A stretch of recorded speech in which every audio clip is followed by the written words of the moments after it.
আপনার বাসায় head shower থেকে কি এরকম ছড়াই ছিটায় পানি ফুটতেছে? এইরকম পুনরায় আগের স্থানে স্মুথলি পানি ফুটবে ওই রকম করতে চাইলে আমাদের পুরো ভিডিওটা না টেনে দেখুন। এখানে কিভাবে করা লাগবে তা আমরা পুরোটাই ডিটেলসে দিয়ে দিচ্ছি। প্রথমে আপনার শাওয়ারটা খুলে নেবেন, খুলে নেওয়ার পরে একটা টুথপিক নেবেন।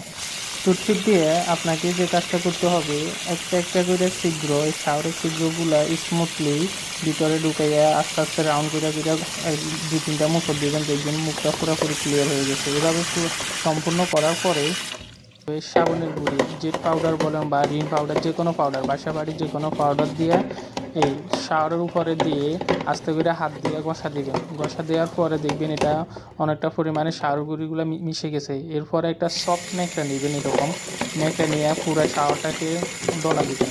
ডলা দেওয়ার পরে দেখবেন শাওয়ারটা আগের থেকে অনেকটা ক্লিন হয়ে গেছে। নতুন একবার পুরাতন থেকে একবার নতুন নতুন ভাব চলে আসবে দেখবেন। তাতে দেখতে শাওয়ারটা অনেক সুন্দর দেখা যাবে। দেখেন আমরা ক্লিন করার পরে শাওয়ারটা কীরকম সুন্দর দেখা যাইতেছে। তো আমাদের এখানে ক্লিন করার শেষ। দেখেন শাওয়ারটা কীরকম একবার পুরো নতুন ইনটেকের মতো হয়ে গেছে। এখন এটা আমাদেরকে যে আগের স্থানে লাগাইতে হবে। তো আমরা নিয়ে আসছি, এখন লাগাই ফেলতেছি।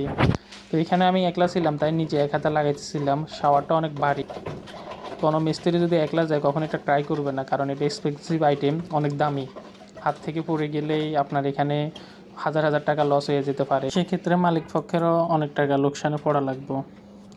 তো আমাদের এখানে প্রায় শাওয়ার ফিটিং করা শেষ পর্যায়ে। এখন আমি সিলাই রেঞ্জ দিয়ে একটু ফাইনালি টাইট দিয়ে নিতেছি।